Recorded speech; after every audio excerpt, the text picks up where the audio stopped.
Ya, 90,2 Serambi FM. Shalom, terima kasih buat Anda yang masih mendengarkan Serambi FM dimanapun Anda berada. Anda masih mendengarkan Ngopi, Ngobrol Santai dan Happy bersama Serambi FM. Masih kita membahas mengenai spirit hijrah di masa pandemi. Ini karena hari ini kita masuk ke tahun baru, tahun 1442 Hijriah. Ustadz Gamal Akhir juga masih di sini bersama dengan kita, Saudara Alun ya. Dan tadi Ustadz menjawab pertanyaan dari salah satu pendengar kita, dari Kak Rita di Ili. Seperti apa nih kita bisa merayakan hari Tahun Baru Islam ini seperti semeriah kita merayakan Tahun Baru Masehi. Ya. Apalagi buat anak-anak mudanya nih Ustadz. Benar. Kita udah tua Ustadz ya, jadi mungkin lebih paham gitu ya. Ya. Gimana Ustadz? Baik, sebenarnya kita memperingati Tahun Baru Hijriah tentu lebih banyak kepada hal-hal dalam hal kita melakukan evaluasi terhadap diri kita, yaitu muhasabah. Iya. Apa yang telah kita lakukan setahun yang lalu dan apa rencana yang kita lakukan nanti tahun ke depan. Ya, jadi itu yang lebih diutamakan daripada kita memperingati Tahun Baru Hijriah. Ya, mungkin berbeda dengan anak-anak muda ketika memperingati Tahun Baru Masehi, ya, itu lebih kepada banyak hal yang bersifat hura-huranya, ya. Tapi inilah letak perbedaannya. Dan sebenarnya peringatan Tahun Baru Hijriah ini, ya, itu lebih sebagaimana kita sebutkan tadi, lebih kepada kita kepada muhasabah dan evaluasi diri, ya. Kita coba hitung-hitung ataupun coba kita lakukan muhasabah, kira-kira setahun yang lalu mana yang lebih dominan dalam diri pribadi kita. Sudahkah kita mampu melejitkan sifat ketakwaan kita, atau jangan-jangan selama ini nafsu lebih dominan yang ada dalam diri kita. Ya, jadi itu karena perlu kita ketahui bahwasanya ketika kita diciptakan oleh Allah Subhanahu wa taala, Allah telah berikan kita dua potensi, ya. Potensi untuk berbuat baik dan potensi untuk berbuat keburukan. Ya. Potensi yang berbuat kebaikan itu dikenal dengan istilah takwa. Potensi berbuat buruk itu dikenal dengan istilah nafsu. Dan lebih menariknya lagi, kalau kita lihat di dalam Al-Quran, kalimat takwa dan kalimat nafsu ini sama-sama diulang dengan jumlah yang sama. Sama jumlahnya Ustaz. Sama jumlahnya. Jadi kalimat takwa diulang-ulang kurang lebih sebanyak 115 kali. Nafsu juga diulang-ulang sebanyak 115 kali. Jadi penyebutan yang sama di dalam Al-Quran itu menunjukkan keseimbangan ketika awal mula Allah menciptakan kita. Jadi kita telah diberikan kita dua potensi. Yeah. Dan potensi tersebut saling tarik-menarik sampai dengan akhir hayat kita. Ya. Maka kalau kita lihat juga dalam Al-Quran, ketika potensi kebaikan yang dikenal dengan takwa tadi, itu tidak disebutkan dalam Al-Quran kecuali dia disandingkan dengan perbuatan yang baik-baik. Jadi semua perbuatan baik itu ada nilai takwa. Baik itu berkaitan antara hubungan kita langsung dengan Allah dalam hal ibadah-ibadah, salat, puasa. Ya, kalau kita salat itu ada nilai takwa dalam surat Al-Baqarah ayat kedua dan ayat yang ketiga. Kalau kita puasa juga ada takwa, ujung ayatnya juga la'allakum tattaqun. Ujung ayat haji juga wa tazawwadu fa inna khairaz zadi taqwa, ujungnya takwa. Ayat tentang masalah kurban yang kemarin kita baru selesai kurban, itu juga berkaitan dengan takwa, ya.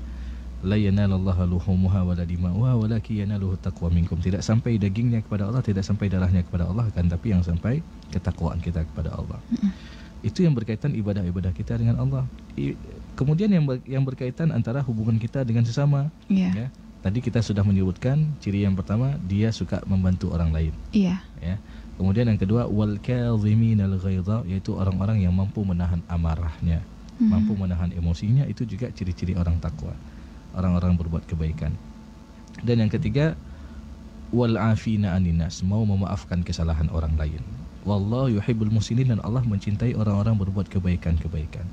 Jadi pada prinsipnya nilai-nilai itulah yang coba kita bangkitkan dalam kehidupan kita sehari-hari.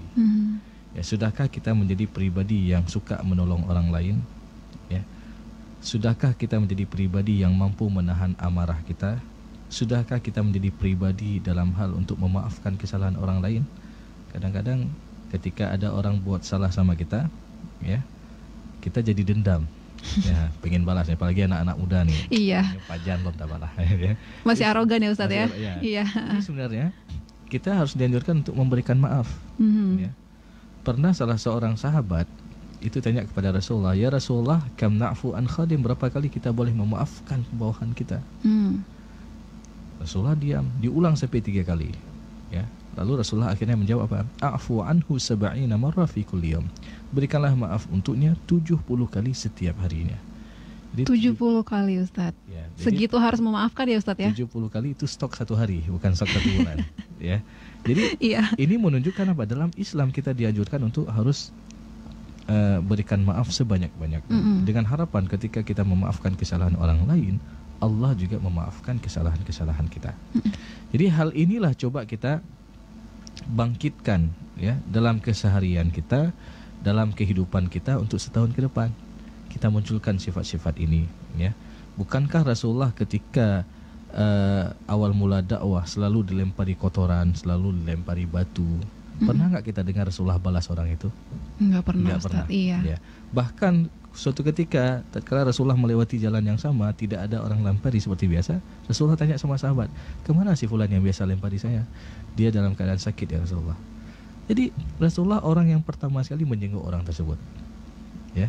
Jadi seperti itulah akhlak Rasulullah SAW. Ya, sampai orang tersebut akhirnya mengucapkan 2 kalimat syahadat karena akhlak Rasulullah SAW. Ya, jadi orang yang biasanya dilempari akhirnya Rasulullah pergi menjenguk orang yang pertama sekali, menjenguk orang tersebut ketika dia dalam keadaan sakit. Ya, maka ada sebuah filosofi Arab yang mengatakan bahwasanya setiap mukmin itu kunu kattamari, jadilah engkau seperti buah kurma yang ada di atas dahannya. Iya. Yarmi bihinna subil hajari, ketika orang-orang melemparinya dengan batu, orang melemparinya dengan kayu dan lain sebagainya, fatuti atyabus samari, tapi dia balas dengan buah. Mungkin kalau kita di Aceh, kita ibaratkan lagi buah mamplam lah. Ya. Orang lempari dengan kayu kan, kita balas dengan buah. Iya. Jadi jangan kita balas dengan kayu lagi. Jadi begitulah maknanya, filosofinya, ketika ada orang berbuat keburukan kepada kita, jangan kita balas keburukan juga kepada dia, tapi kita balas dengan kebaikan-kebaikan. Iya. Jadi hal-hal seperti inilah yang coba kita aplikasikan dalam kehidupan kita sehari-hari. Ya, tentu dengan semangat hijrah ini kita akan menjadi pribadi yang lebih baik. Iya, Ustadz, ini juga ada lagi yang bertanya Ustadz dari Ina di Ule Kareng. Assalamualaikum Ustadz. Waalaikumsalam warahmatullahi wabarakatuh. Ustadz, cara asik untuk hijrah itu gimana sih Ustadz? Karena kan kalau tertiba hijrah, banyak kawan-kawan yang bilangin, mimpi apa semalam? Gak salah nih hijrah. Belum lagi kalau dibilangin pakai perangkat ninja, hehehe gitu kata Ina nih Ustadz. Ya ini gimana Ustadz? Yang tiba-tiba mendadak mungkin ada yang memang orang belum paham ya seperti apa hijrah dan seperti apa hijrahnya orang lain. Seperti apa nih Ustaz? Baik, yang pertama sekali yang perlu kita perhatikan bahwasanya sebagaimana Allah berfirman, innallaha la yughayyiru ma biqaumin hatta yughayyiru ma bi anfusihim. Allah tidak akan mengubah suatu kondisi keadaan suatu kaum sampai mereka yang mengubahnya sendiri. Ya. Maknanya di sana kita ingin adanya suatu perubahan. Tentu perubahan yang bagaimana? Perubahan yang lebih baik dan diridhai oleh Allah Subhanahu wa taala. Yeah. Jadi yang pertama sekali yang kita minta ya adalah memohon petunjuk dan doa daripada Allah Subhanahu wa taala. Ya. Jadi di setiap salat kita, di setiap sujud kita, coba kita berdoa agar kita diberikan hidayah oleh Allah Subhanahu wa taala. Karena dalam hal hidayah ini, apalagi kita ingin berubah ke arah yang lebih baik, ya. Tentu banyak juga cobaan seperti tadi kita sebutkan. Seperti hijrahnya Rasulullah, bukan lempang saja dari Mekah menuju ke Madinah, tidak, tapi butuh proses yang dimana di proses itu banyak cobaan-cobaan. Ya, banyak rintangan-rintangan sebagaimana Rasulullah hendak dibunuh tadi, belum lagi di perjalanan. Kalau kita lihat jarak antara Mekah ke Madinah itu itu kalau naik bus ya, naik bis saja itu jaraknya 5-6 jam. Itu dengan jalan aspal yang sekarang kita. Yang ya, udah iya. Ya, yang sudah rata, sudah lurus, highway dan lain sebagainya. Iya. Apalagi dulu masa Rasulullah naik unta, belum lagi banyak bukit gunung dan lain sebagainya. Belum lagi kondisinya bermalam di mana, ya. Itu semua butuh rintangan dan tantangan. Maka ini begitu juga ketika kita ingin berhijrah, ya kadang-kadang nanti ada seperti tadi komen-komen. Iya, ya. Ustadz. Suara-suara sumbang di samping kiri kanan, Ustadz. Mimpi apa nanti gitu-gitu kan. Nah, jadi hal seperti ini ya biasa. Ini rintangan dalam proses kita menuju ke arah yang lebih baik. Iya. Kemudian selain kita tadi memohon doa kepada Allah Subhanahu wa taala, tentu harus ada sifat kesungguh-sungguhan ataupun bersungguh-sungguh kita, mujahadah. Ya. Nanti Allah Subhanahu wa taala berfirman bahwasanya walladzina jahadu fina lanahdiyannahum subulana. Jadi orang-orang yang bersungguh untuk mencari keridaan di jalan kami, maka benar-benar akan kami tunjukkan kepada mereka jalan-jalan tersebut. Jadi Allah mudahkan bagi orang-orang yang mau bersungguh-sungguh dalam berhijrah. Jadi Ustadz, kalau kita nggak sungguh-sungguh berarti memang kemungkinan untuk goyangnya itu lebih besar. Benar. Ya, apalagi ada komen-komen tadi kan. Ya, kadang-kadang aduh ini nggak enak dan lain sebagainya, sehingga dia ya terkesannya semangatnya ya gitu-gitu aja kan. Terus besok nggak jadi lagi Ustadz. Besok nggak jadi balik lagi ke awal gitu Ustadz ya. Makanya harus ada tadi memohon hidayah, doa daripada Allah Subhanahu wa taala. Yang kedua bersungguh-sungguh dalam hal untuk kita meraih kebaikan-kebaikan. Kemudian ada satu lagi yang ketiga, yaitu adalah dengan mengikuti jalan-jalan atau langkah orang-orang yang ikhlas. Ya. Jadi orang-orang yang ikhlas itu ya sebagaimana pernah salah seorang sahabat Rasulullah SAW bertanya, ya Rasulullah, bagaimana siapakah orang yang layak kita ikuti? Ya. Lalu Rasulullah SAW mengatakan, ikutilah orang-orang yang ikhlas. Ya. Dan juga Allah Subhanahu wa taala berfirman, ittabi'u man la yas'alukum ajran wa hum muhtadun. Jadi ikutilah orang-orang yang tidak minta balasan kepadamu, maknanya dia ikhlas, ya.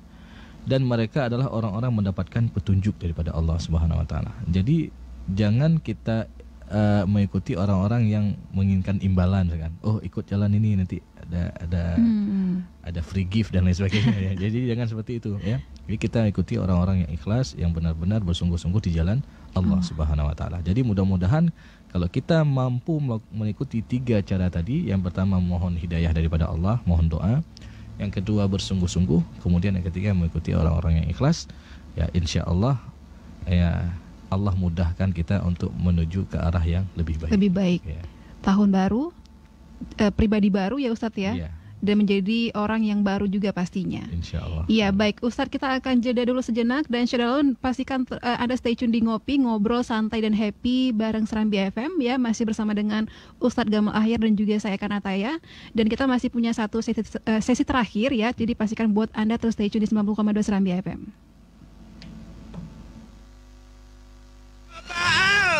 Letak beraku ku berdebah-debahnya deku rata-rata nak mengap aduh bau pancarannya anak duri tak kena jadi anak nyempat lo nek abu punah nek ayo puas mata si abah bawa tunuku ayo balau si abah tempat bang salah si marah minan yut pak nek lepas sangka gua lah go pak watunu bagah bacut abu nek kan sakit ke wah pak nek apa ku hai kajak Ika juga berlan nak jah minta ubat tak melau si abah salah si marah badan ku sakit tak orang pegah letek ku nyampe nama puas pi puas roba sakit badanku ku menahan panas dia tak jarum deh bak bugar refleksi dah jak beda jarum rawat tu nan diurut pi musanu laju pui mantap badan tu nyanjit dalam empoli lah bu. Karena hinan ditangani secara profesional lah bu. Oleh ahli ji. Habisnya bersyariah bu.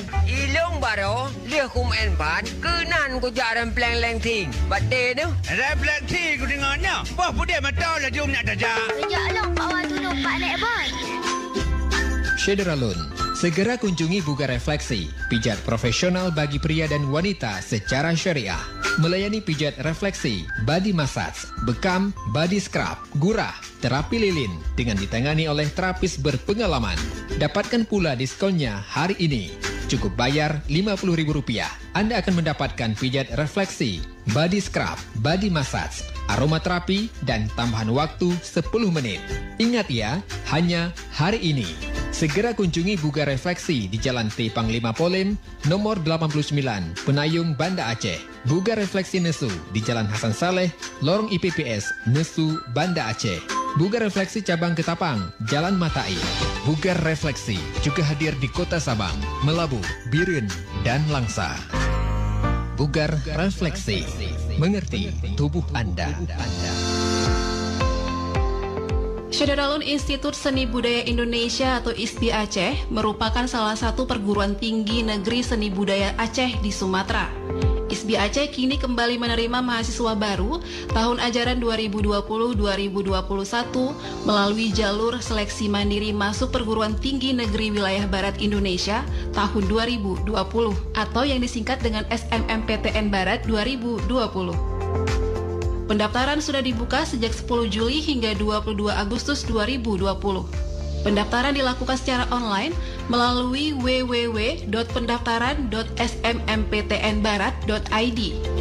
Tes tulis dilaksanakan pada 25 hingga 26 Agustus 2020 mulai pukul 8.30 hingga 10.30 untuk jadwal pagi dan pukul 14 hingga 16 waktu Indonesia Barat untuk jadwal sore. Pengumuman kelulusan tes pada 2 September 2020.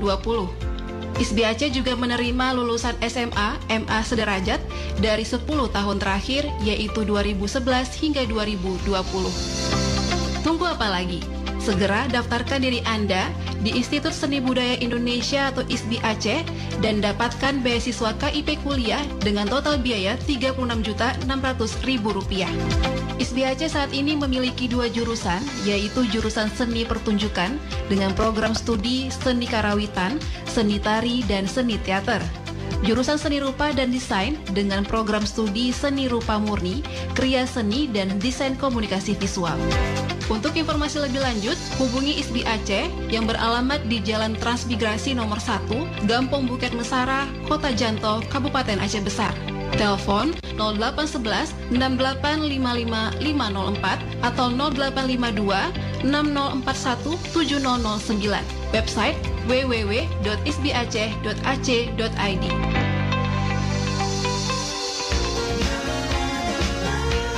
Anda tetap bersama kami, Radio Serambi FM.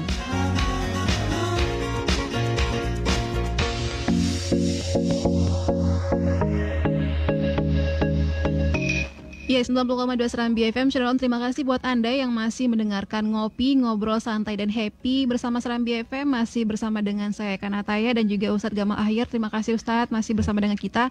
Masih membahas mengenai spirit hijrah di masa pandemi nih. Tadi Ustadz juga sudah banyak membahas mengenai ayo lakukan banyak kebaikan ya Ustadz di bulan Muharram ini gitu Ustadz ya. Karena pastinya dilipat gandakan semua amalan-amalan kebaikan kita Ustadz, seperti itu. Nah Ustadz, ini kan tadi juga kita masih membahas mengenai anak muda yang euforia untuk merayakan tahun baru masih lebih besar dibanding dengan euforia untuk merayakan tahun baru Islam ini. Ada satu pertanyaan lagi juga ini Ustadz ya. Nah biasanya kan kalau misalnya ini dari Dinda, katanya biasanya itu kalau menyambut satu Muharram banyak sekali yang update status dan kirim ucapan selamat. Apakah itu wajib Ustadz? Nah gimana kalau cuma meramaikan aja tapi nggak tahu makna dan esensi dari Muharram tersebut? Nah ini ucapan-ucapan ini Ustadz. Sekarang kan banyak tuh kayak semuanya pada ucapin nih. Saya juga baru ngucapin Ustadz. Naik status saya Ustadz. Nah ini gimana Ustadz? Baik, jadi sebenarnya ketika pergantian tahun Hijriah ya, memang ucapan-ucapan itu lebih kepada doa dan harapan. Ya. Dan itu bukan hanya sekedar ritual begitu saja, ya. Jadi jangan hanya sekedar ya katakanlah rutinitas tahunan begitu saja, tapi harus kita benar-benar memaknai pergantian tahun ini tentu ingin ya agar kita berubah menjadi pribadi yang lebih baik tentunya. Ya, tentu saja ucapan-ucapan tadi hanya sebatas doa. Ya, seharusnya doa ya Ustadz ya, tapi jangan cuma sebatas ucapan gitu ya Ustadz ya. Selamat tahun baru Hijriah, mudah-mudahan kita ke depan lebih bagus daripada sebelumnya. Betul. Jadi itu hal-hal seperti itu yang coba kita kita maknai. Ya, kita maknai, dan juga seperti tadi jangan hanya sekedar katakanlah rutinitas tahunan saja seperti itu, tapi ikut-ikutan dan lain sebagainya. Ustadz, ya. Jadi ya sama seperti misalkan ibadah-ibadah yang kita lakukan, misalkan contoh seperti kemarin kita baru berkurban. Jadi jangan sampai kurban itu sebagai ritual begitu saja, tapi harus kita ambil benar-benar makna daripada ibadah kurban itu sendiri. Ya, makna daripada pergantian tahun itu harus kita hadirkan dalam kehidupan kita. Ya, jadi sehingga ini menjadi boleh kita katakan semangat baru ya Ustadz, semangat baru agar kita menjadi pribadi-pribadi yang lebih baik nantinya. Apalagi di tengah pandemi Covid seperti ini. Ya. Saling menyemangati ya Ustadz ya. Saling menyemangati. Jadi jangan sampai kita membuli. Misalkan ada orang kena, lalu kita ini jangan seperti itu. Ya, itu sebenarnya itu ujian bagi orang tersebut. Dan kita yang katakanlah aman-aman saja, itu bukan, kadang-kadang gini ya, bukan dari hasil usaha kita juga untuk aman kan. Maknanya kalau Allah takdirkan kita kena Ustaz, ya. Makanya seperti itu. Jadi jangan kita juga membuli orang yang terkena, apalagi akhir-akhir ini banyak nakes atau tenaga kesehatan yang terpapar COVID juga ya Ustaz ya. Jadi kita harus mengapresiasi usaha mereka ya. Yang jelas ini adalah jalan kebaikan juga ketika kita membantu orang untuk berobat ya. Ini juga satu kebaikan, dan tentu saja sebagaimana kita sebutkan tadi, bahwasanya ketika kita menolong orang lain, Allah juga akan menolong kita. Ya, ketika kita memudahkan urusan orang lain, Allah mudahkan urusan kita dunia dan akhirat kita. Iya. Jadi memang di masa pandemi ini Ustadz, memang kita harus saling menyemangati ya Ustadz ya. Benar. Jadi nggak ada yang saling malah gitu, ada yang positif COVID, kita langsung tadi kata Ustadz membuli atau menjauhi, malah membikin mereka jadi nggak semangat untuk sembuh. Tapi memang sebaliknya kita harus menyemangati mereka supaya sembuh, seperti itu Ustadz ya. Dan ada beberapa berita, kalau kita lihat di berita itu, ketika ada sebuah keluarga yang terkena positif COVID, sehingga datang tetangga-tetangganya itu sangkutin makanan di pagarnya. Oh iya, itu jadi, Ustadz, itu betul-betul bikin hati kita jadi hangat gitu Ustadz ya. Jadi inilah yang diharapkan daripada hijrah yang sebenarnya ya. Maksudnya kita saling membantu di saat ada orang yang dalam keadaan musibah. Bukan malah sebaliknya Ustadz ya. Iya benar. Kadang-kadang mungkin kita lebih suka yang malah menjauhkan, mengucilkan. Padahal memang kita sudah tahu mereka yang sudah terkena COVID juga memang pastinya akan mengisolasi diri sendiri ya Ustadz ya. Tapi tetap tadi seperti kata Ustadz, yang bisa bantu dengan pasok makanan gitu ya. Atau kue-kuehan pagi misalkan. Ustadz, itu kan luar biasa. Walaupun hal itu kecil kita lihat. Betul. Tapi bernilai di sisi Allah Subhanahu wa taala. Iya, semoga Ustadz kita di masa pandemi ini diberi kekuatan Ustadz ya. Amin, untuk bisa menjalani ini, dan kita harap juga memang pandemi ini bisa segera berakhir Ustadz. Amin. Baik Ustadz, ini kita sudah di akhir ngopi nih Ustadz. Kopi kita juga sudah hampir habis Ustadz ya. Ini ngopinya di Romo Aceh, langsung buat saudara yang ingin ngopi enak bisa langsung ngopi di Romo Aceh. Itu lokasinya di Rawasakti. Benar. Di Rawasakti, ngopi enak, semua jenis kopi di situ ada nih saudara ya. Nah terakhir Ustadz, yang ingin disampaikan obrolan kita hari ini, spirit hijrah di masa pandemi apa nih Ustadz? Iya, saudara yang dimuliakan oleh Allah Subhanahu wa taala, tentu kita semua ingin menjadi pribadi yang lebih baik, ya. Dan inilah saatnya bagi kita untuk melakukan perubahan-perubahan yang lebih baik, ya. Dan apalagi di tengah situasi pandemik seperti ini, ya, tentu banyak cara kita untuk menjadi pribadi yang lebih baik. Baik dengan cara kita semakin mendekatkan diri kita dengan Allah Subhanahu wa taala, karena mungkin kita sering melihat di sana ada kematian-kematian ataupun ada orang yang meninggal terpapar karena Covid dan lain sebagainya. Dan harus kita akui juga sebenarnya, saya teringat kepada ada sebuah kata-kata yang disampaikan oleh Imam Masjidil Haram ketika beliau menyampaikan khutbahnya. Beliau mengatakan bahwasanya memang orang yang meninggal Covid ini itu hanya 1%. Tapi orang yang meninggal dalam, atau gini kata-katanya, kemungkinan kita meninggal karena Covid itu hanya 1%. Dan kemungkinan kita meninggal kapan saja itu 100%. Ya Ustaz. Maknanya apa? Jadi tentu saja kita harus menjadi pribadi yang lebih baik untuk apa? Mempersiapkan diri kita untuk menghadap yang namanya kematian. Karena pada kematian itu enggak ada pilihan, kita boleh jadi su'ul khatimah, na'udzubillah, boleh jadi husnul khatimah. Dan juga ketika kita membiasakan diri kita dengan kebiasaan yang baik, ya, maka boleh jadi Allah akan wafatkan kita dalam keadaan terbaik. Ya, contoh misalkan ketika dia istiqamah baca Al-Qur'an misalkan, boleh jadi dia akan meninggal ketika sedang baca Al-Qur'an, ya. Boleh jadi misalkan ketika dia istiqamah untuk salat di masjid, boleh jadi kematiannya itu ada 3 macam. Ketika siap-siap mau pergi ke masjid, ataupun ketika dia sedang ruku ataupun sedang sujud di hadapan Allah di dalam masjid, ataupun baru pulang dari masjid, ya. Sebaliknya ketika dia membiasakan dirinya dengan kebiasaan yang buruk, boleh jadi 3 juga kemungkinan. Boleh jadi ketika mau melakukan perbuatan buruk, ataupun sedang melakukan perbuatan buruk itu, ataupun baru selesai mengerjakan perbuatan buruk itu. Maka sekali lagi, ya, tentu saja spirit hijrah ini harus kita hidupkan, apalagi di tengah pandemi seperti ini. Banyak wasilah-wasilah, banyak cara kita untuk berbuat kebaikan-kebaikan, dan banyak cara bagi kita untuk terus melakukan perubahan-perubahan menjadi pribadi yang lebih baik. Iya. Baik, terima kasih Ustadz Gamal Ahyar sudah berbagi di hari ini dalam program Ngopi Ngobrol Santai dan Happy, Ustadz, untuk edisi spesial 1 Muharram 1442 Hijriah.